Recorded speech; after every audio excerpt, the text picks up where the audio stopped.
Channel को subscribe करना ना भूलें और हमारे ताज़ा वीडियो सबसे पहले देखने के लिए बेल आइकन को दबाएं।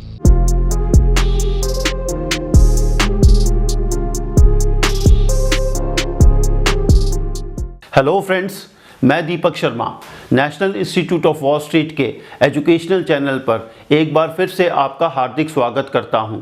तो दोस्तों, हमने पिछले वीडियो में इन्वेस्टमेंट को लेकर the concept of linear income versus residual income को डिस्कस किया था इन्वेस्टमेंट से कोरिलेट करने के लिए। उम्मीद करता हूं कि आपको हमारा वो वीडियो ज़रूर पसंद आया होगा।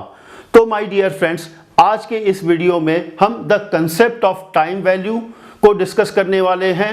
इसके साथ साथ हम उन फैक्टर्स को डिस्कस करेंगे कि किस फैक्टर्स पे हमारा इन्वेस्टमेंट डिपेंड करना चाहिए और इन्वेस्टमेंट करने के बाद किन पैरामीटर्स पर, किन फैक्टर्स पर हमें ध्यान रखना है, उस पर डिटेल में डिस्कस करने वाले हैं दोस्तों।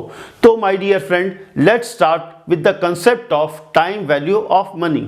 तो माय डियर फ्रेंड्स, जब भी हम कोई इनकम जनरेट करते हैं या पैसा कमाते हैं तो बेसिकली वो हमें दो सोर्सेस से आती है कि अगर हम इनकम जनरेट करना चाहते हैं तो या तो हम कोई जॉब करते हैं या हम कोई बिजनेस करते हैं। सो बेसिकली जब हम जॉब करते हैं और बिजनेस करते हैं तो हम हमारे टाइम और एफर्ट्स को इन्वेस्ट करके एक तरह की इनकम जनरेट करते हैं और उस इनकम में से हम हमारे मैंडेटरी एक्सपेंसेस को मीट करते हैं और जो कंपोनेंट उसमें से बचता है उसे हम सेविंग्स कहते हैं। एंड माय डियर फ्रेंड्स, इस सेविंग्स की बात की जाए तो हम ये कहते हैं इस सेविंग्स के टाइम की वैल्यू होती है, या ये कह सकता हूँ कि पैसे के टाइम की कीमत होती है। जी हाँ दोस्तों, अब टाइम वैल्यू क्या होती है उसे डिस्कस करने के लिए हम दो फैक्टर्स के ऊपर गौर करना चाहेंगे। पहला फैक्टर है opportunity cost and the second factor is called real value. तो माय डियर फ्रेंड्स, अब अपॉर्चुनिटी कॉस्ट क्या होती है और रियल वैल्यू क्या होती है, अगर इसकी बात करें तो माय डियर फ्रेंड्स, अगर मैं आपको ये कहूँ कि जी मैं आपको 1 लाख रुपए आज दूंगा या ये कहूँ कि जी 1 लाख रुपए आपको 3 साल बाद दूंगा, तो आप कौन सा लेना पसंद करोगे? जी हाँ दोस्तों, अगर मैं समझ सकता हूँ तो आप ये ज़रूर कहोगे कि जो 1 लाख रुपए आज आप हमें देना चाहते हो वो हम लेना चाहेंगे। क्यों? उसका रीज़न एक ही हो सकता है कि बेसिकली जो 1 लाख रुपए अगर मुझे आज मिलते हैं तो मेरे पास एक अपॉर्चुनिटी है। अपॉर्चुनिटी क्या है कि उस 1 लाख रुपए को लेकर अगर मैं कहीं इन्वेस्ट करूंगा तो basically I am going to generate some additional kind of income in the form of return on investment. कि अगर मैं उस 1 लाख रुपए को आज इन्वेस्ट करता हूं तो मेरे पास अपॉर्चुनिटी है कि मैं कुछ एडिशनल रिटर्न जनरेट कर सकता हूं और उस 1 लाख रुपए की वैल्यू को एनहांस कर सकता हूं। तो this is called opportunity cost. And the second important factor in time value is called real value. अब रियल वैल्यू की बात करें तो जो 1 लाख रुपए आपके पास है उसे आप तिजोरी में बंद कर दो तो क्या होगा कि अगर हम उस पैसे को, उस सेविंग को सेव करके तिजोरी में बंद कर देते हैं और 1 साल बाद बाहर निकालेंगे तो क्या होगा? वो 1 लाख रुपए की वैल्यू कोई चेंज नहीं होगी। लेकिन कौन सी वैल्यू चेंज नहीं होगी? उसकी नॉमिनल वैल्यू। मतलब मैंने 1 लाख रुपए तिजोरी के अंदर रखे, साल भर बाद मैं उस 1 लाख रुपए को बाहर निकालूंगा तो वो 1 लाख रुपए मुझे दिखाई देंगे, लेकिन ये दोस्तों उसकी नॉमिनल वैल्यू है। उसकी रियल वैल्यू की बात करें तो वो कम हो जाएगी बिकॉज ऑफ इन्फ्लेशन, महंगाई दर। अब इन्फ्लेशन और महंगाई दर की बात की जाए तो फॉर एग्जाम्पल अगर 1 साल की महंगाई दर 10% थी तो मैं ये कह सकता हूँ कि जो चीज़ 1 साल पहले मैं 1 लाख रुपए में खरीदना चाहता था, आज उसी 1 लाख रुपए की चीज़ को खरीदने के लिए या प्रोडक्ट को खरीदने के लिए मुझे 1,10,000 रुपए की ज़रूरत पड़ेगी। मतलब कि उस 1 लाख रुपए की जो मैंने सेविंग करके तिजोरी में रख दी थी उसकी नॉमिनल वैल्यू तो चेंज नहीं हुई थी, लेकिन उसकी रियल वैल्यू कम हो गई थी because of inflation. And the second important factor which we are going to discuss is called wealth. कि जी हाँ, मुझे इस सेविंग को अगर वेल्थ में क्रिएट करना है तो मुझे क्या करना होगा। वेल्थ की डेफिनेशन की बात करूं तो human needs and wants are unlimited, लेकिन एक जनरल डेफिनेशन अगर हम वेल्थ की बात करें तो वेल्थ क्या होती है। तो दोस्तों मैं यहाँ पर यह कह सकता हूँ कि अगर हम हमारी स्टैंडर्ड ऑफ लिविंग को इम्प्रूव करते हैं तो that means we are creating wealth. मतलब हम हमारे फ्यूचर को सिक्योर करें और सिक्योर करने के साथ साथ स्टैंडर्ड ऑफ लिविंग को इम्प्रूव करते हैं तो that means we are creating wealth. And the gap to convert the saving into wealth is called investment. And my dear friends, अब हम इन्वेस्टमेंट को कोरिलेट करने के लिए इस बात पर डिस्कस करेंगे कि इन्वेस्टमेंट करने के लिए हमें किन फैक्टर्स पर ध्यान रखना होता है। तो दोस्तों अगर आपको सही इन्वेस्टमेंट करना है, इसके कंसेप्ट को समझना है, तो एक इम्पॉर्टेंट एस्पेक्ट को हम डिस्कस करना चाहेंगे कि जी आपका इन्वेस्टमेंट कभी भी मार्केट के भरोसे नहीं होना चाहिए। मतलब कि अगर मैं ये कहूँ कि जो मैं इन्वेस्ट करूँगा वो मार्केट के भरोसे होगा, मतलब मार्केट पे डिपेंडेंट होगा, तो दोस्तों वी आर रॉन्ग। जी आपका इन्वेस्टमेंट मार्केट के भरोसे कभी नहीं होना चाहिए, क्योंकि आप इन्वेस्टमेंट किस लिए कर रहे हो। आप इन्वेस्टमेंट अपने फ्यूचर गोल्स को सिक्योर करने के लिए करते हो। तो फ्यूचर गोल्स की बात की जाए तो वो मार्केट के भरोसे होगी। अगर फ्यूचर गोल्स को हम मार्केट के भरोसे रखेंगे तो क्या होगा, मार्केट कंडीशंस अच्छी है तो हम हमारे गोल्स को फुलफिल करेंगे। मार्केट कंडीशन खराब है, इकोनॉमिक कंडीशन खराब है, तो क्या हम हमारे गोल्स को फुलफिल करना बंद कर देंगे। नो माय डियर फ्रेंड्स, तो अगर इन्वेस्टमेंट करना है तो हमें 3 फैक्टर्स पर ध्यान रखना होगा। The first and the foremost factor is called future goals and objectives. Yes my dear friends, कि अगर आपको इन्वेस्टमेंट करना है तो सबसे इम्पॉर्टेंट फैक्टर है कि मुझे इन्वेस्टमेंट कब करना है, कहाँ करना है, किस एसेट क्लास में करना है तो और क्यों करना है, वो आपके फ्यूचर गोल्स और ऑब्जेक्टिव्स के अकॉर्डिंग होना चाहिए। और अगर एसेट क्लास की बात की जाए और एसेट क्लास क्लासिफिकेशन की बात की जाए तो दोस्तों उसके बारे में हम हमारे अगले वीडियो में डिटेल में डिस्कस करने वाले हैं। And the second important factor on which your investment should be dependent is called risk, depending upon your income and age. अगर मेरी इनकम ज़्यादा है तो मैं कंपैरेटिव रिस्क ज़्यादा ले सकता हूँ। बिकॉज रिस्क की बात की जाए तो रिस्क के भी 2 फैक्टर होते हैं जिसे हम हमारे आने वाले वीडियोस में डिस्कस करेंगे। First, the ability to take excess risk based on your excess income. And the second important factor कि रिस्क की बात की जाए तो उसका सेकेंड पहलू होता है willingness to take the risk. So यहाँ हम बात करेंगे कि रिस्क अगर हमें लेनी भी है तो वो हमारी इनकम पे डिपेंडेंट होनी चाहिए और दूसरी हमारे एज पे डिपेंड होनी चाहिए। उसका रीज़न कि अगर हमारी एज इंक्रीज होती है या हमारे फ्यूचर गोल्स और ऑब्जेक्टिव्स पास में आ जाते हैं तो हमारी रिस्क लेने की एबिलिटी कम हो जाती है।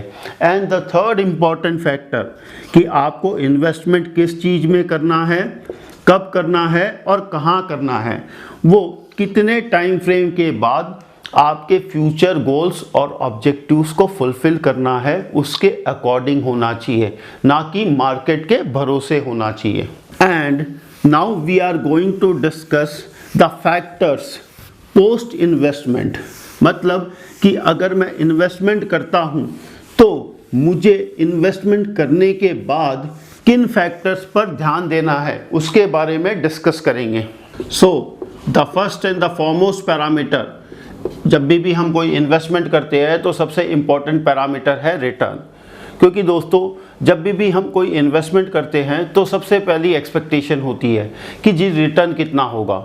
तो अब अगर मैं आपसे बात करूं या पूछूं कि जी कितना % रिटर्न अच्छा होता है तो कोई कहेगा कि 5%, 10% और जो भी हम रिटर्न की बात करते हैं वो सालाना होगा, एनुअलाइज्ड होगा, क्योंकि इन्वेस्टमेंट का जो कंसेप्ट है उसमें एनुअलाइज्ड रिटर्न हमें ध्यान में रखना होगा। तो अगर रिटर्न की बात की जाए तो रिटर्न 5%, 10%, 15%, 20% या कभी कभी -5%, 10% रिटर्न अगर हो तो हम ये कहेंगे कि वेल जितना ज़्यादा हो उतना ही अच्छा है। दोस्तों, रिटर्न की अगर बात की जाए तो एक बात हम भूल जाते हैं कि अनरियलिस्टिक एक्सपेक्टेशन कभी नहीं होनी चाहिए। उसका रीज़न है कि अगर अनरियलिस्टिक एक्सपेक्टेशन होगी तो शायद हो सकता है कि वो आपके फिनेंशियल गोल को फुलफिल भी ना कर पाए और उसके साथ साथ वो आपके फिनेंशियल गोल को बैकफायर भी कर सकता है। एंड यहाँ पर एक इम्पॉर्टेंट चीज़ जो मैं बताना चाहूँगा वो ये है कि एब्सोल्यूट रिटर्न की कोई वैल्यू नहीं होती है, क्योंकि वो सिर्फ एक नंबर होता है। Return has to be always relative, कि जी हाँ, रिलेटिव रिटर्न इसका मतलब है कि जब भी कोई इन्वेस्टमेंट करते हैं, चाहे हम वो किसी भी एसेट क्लास में करो, चाहे वो बॉन्ड हो या स्टॉक मार्केट हो या गोल्ड हो या सिल्वर हो, तो मुझे इन्वेस्टमेंट के बारे में या मेरे इन्वेस्टमेंट के परफॉर्मेंस के बारे में अगर जानना है तो रिलेटिव कोई बेंचमार्क होगा, तो देन मुझे कंपैरिजन करने का मौका मिलेगा और मुझे ये पता चलेगा कि जो इन्वेस्टमेंट मैंने किया है क्या उसका परफॉर्मेंस अच्छा है, खराब है या ऑन पार है।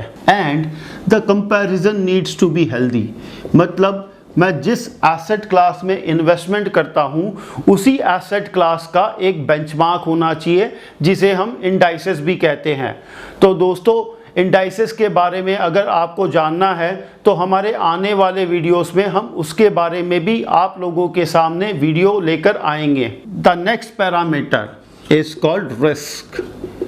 एंड रिस्क की अगर बात की जाए तो जब भी हम इन्वेस्टमेंट करते हैं तो रिस्क के अकॉर्डिंग ही आपका रिटर्न होगा। ऐसा कभी नहीं हो सकता है दोस्तों कि अगर आपने रिस्क ज़्यादा ली है और रिटर्न कम है तो देन वो इन्वेस्टमेंट कभी भी सक्सेसफुल नहीं हो सकता है। एंड रिस्क की अगर बात की जाए तो first and the foremost point is कि आपके रिस्क के अकॉर्डिंग रिटर्न होना चाहिए। अगर आप रिस्क ज़्यादा लेते हो तो आपका रिटर्न ज़्यादा होना चाहिए, और अगर आपने रिस्क कंपैरेटिव कम ली है तो आपके इन्वेस्टमेंट का रिटर्न भी कम होगा। कि फॉर एग्जाम्पल अगर आपने बॉन्ड में इन्वेस्टमेंट किया है which is less risky compared to equity, तो आपका रिटर्न भी कम ही होगा। एंड रिस्क की बात की जाए तो दूसरा कंसेप्ट जो हम इसके बारे में चर्चा करेंगे वो ये है कि इंडियंस की अगर बात की जाए तो they are the best savers in the world. जी हाँ दोस्तों, वो अपने इनकम का 28 to 33% तक सेव करना जानते हैं and they are one of the best savers in the world. लेकिन फिर भी वो सही इन्वेस्टमेंट ना करने के वजह से वेल्थ क्रिएट नहीं कर पाते हैं। एंड इसका मतलब है कि इंडियंस अगर सेविंग करना जानते हैं लेकिन फिर भी वेल्थ क्रिएट नहीं कर पाते हैं, इसका मतलब है इंडियंस की बात करें तो वो रिस्क को एलिमिनेट करने की कोशिश करते हैं कि जी इन्वेस्टमेंट तो करना है, रिटर्न की भी इच्छा रखते हैं, लेकिन रिस्क या जोखिम नहीं होना चाहिए। तो अगर आप रिस्क लोगे ही नहीं तो उसका बेनिफिट आपको कैसे मिलेगा, उसकी अपॉर्चुनिटी आपको कैसे मिलेगी। तो the most important point which we are trying to highlight is that कि ऐसा नहीं है कि अनरियलिस्टिक रिस्क लेनी चाहिए, but instead of trying to eliminate आप अपने रिस्क को मिनिमाइज करने की कोशिश करना चाहिए, या आई कैन से कि हमें कैलकुलेटेड रिस्क लेनी चाहिए कि अगर आपके गोल्स और ऑब्जेक्टिव्स का टाइम फ्रेम कितना है, कितने टाइम बाद आपके फ्यूचर गोल्स और ऑब्जेक्टिव्स को फुलफिल करना है, उसके अकॉर्डिंग आपको रिस्क लेनी चाहिए। अगर आपका गोल लॉन्गर टर्म है, से फॉर एग्जाम्पल 5 साल, 10 साल, 15 साल, तो आपकी रिस्क लेने की कैपेसिटी कंपैरेटिव ज़्यादा है, तो वहाँ पे इनिशियल स्टेजेस पे कंपैरेटिव रिस्क ज़्यादा लेके आप रिटर्न ज़्यादा जनरेट करने की कोशिश करनी चाहिए। लेकिन अगर आपका गोल शॉर्ट टर्म है, से फॉर एग्जाम्पल 3 महीना, 6 महीना या साल भर, तो यहाँ आपकी रिस्क लेने की एबिलिटी कम है, तो आप सेफ एसेट्स में इन्वेस्ट करने की कोशिश करनी चाहिए। उसका रीज़न आपका गोल, आपका ऑब्जेक्टिव ज़्यादा इम्पॉर्टेंट है compare to market. And the third important parameter is called liquidity, जिसे हम इम्पैक्ट कॉस्ट भी कहते हैं। अब लिक्विडिटी की बात करें या इम्पैक्ट कॉस्ट की बात करें तो हम इन्वेस्टमेंट सोचकर समझकर कब करना है, कहाँ करना है, किस एसेट क्लास में करना है, ये सारे के सारे पैरामीटर्स को एनालाइज करके हम गोल्स और ऑब्जेक्टिव्स के अकॉर्डिंग अलग अलग एसेट क्लास में करते हैं। लेकिन कभी कभी अगर अनएक्सपेक्टेड इवेंट आ जाए तो हो सकता है कि हमें एक कमिटेड टाइम फ्रेम के पहले एसेट को एनकैश करने की ज़रूरत पड़ जाए। तो अगर कमिटेड टाइम फ्रेम के पहले आप अपने एसेट को लिक्विडेट करोगे तो हो सकता है जो एक्सपेक्टेड रिटर्न था उससे आपका एक्चुअल रिटर्न डिविएट हो या कम हो, तो वो डिफरेंस जो है उसे हम इम्पैक्ट कॉस्ट कहते हैं और वो आपको नुकसान हो सकता है। And the most important parameter is called RRR, जिसे हम रियल रेट ऑफ रिटर्न भी कहते हैं। अब रियल रेट ऑफ रिटर्न का मतलब होता है जो रिटर्न आपने आपके इन्वेस्टमेंट में जनरेट किया था उसमें से इन्फ्लेशन को डिडक्ट कर दो, और अगर लॉन्गर टर्म में 8 से 10% वो पॉजिटिव है तो that means you are creating wealth. उसका रीज़न है because that will lead to increase in purchasing power capacity of your savings. जी हाँ दोस्तों, क्योंकि शॉर्ट टर्म के गोल्स में आपका गोल प्रायोरिटी पे है, रिस्क लेने की एबिलिटी कम है, तो वहाँ पे आप नॉर्मल रिटर्न जनरेट करोगे सो दैट कि आपका इन्वेस्टमेंट सेफ हो और सिक्योर हो। लेकिन लॉन्गर टर्म गोल्स में आपकी रिस्क लेने की एबिलिटी ज़्यादा है, तो आप इनिशियल इन्वेस्टमेंट ग्रोथ एसेट्स में कर सकते हो, और वहाँ अगर आपको 8 से 10% इन्फ्लेशन को डिडक्ट करने के बाद मिल जाए तो this will help you to create wealth. And this are the 4 parameters जिस पे हम हमारे इन्वेस्टमेंट करने के बाद परफॉर्मेंस को एनालाइज करते हैं इन 4 पैरामीटर पे, और इसका एक इम्पॉर्टेंट रोल है हमारे इन्वेस्टमेंट में। आज के इस वीडियो में हम इतना ही कवर करेंगे, और इन्वेस्टमेंट से रिलेटेड टॉपिक में अब हम हमारे नेक्स्ट वीडियो में एसेट क्लास क्लासिफिकेशन को डिस्कस करेंगे based on return, risk and liquidity profile, क्योंकि ये तीनों के तीनों ही पैरामीटर्स हमारे एसेट क्लास, इन्वेस्टमेंट और क्लासिफिकेशन में इम्पॉर्टेंट रोल प्ले करते हैं। सो माय डियर फ्रेंड्स, उम्मीद करता हूँ आपको ये वीडियो पसंद आया होगा। ऐसे इंटरेस्टिंग वीडियोस हम लाते रहेंगे। टिल देन, मैं दीपक शर्मा साइनिंग ऑफ।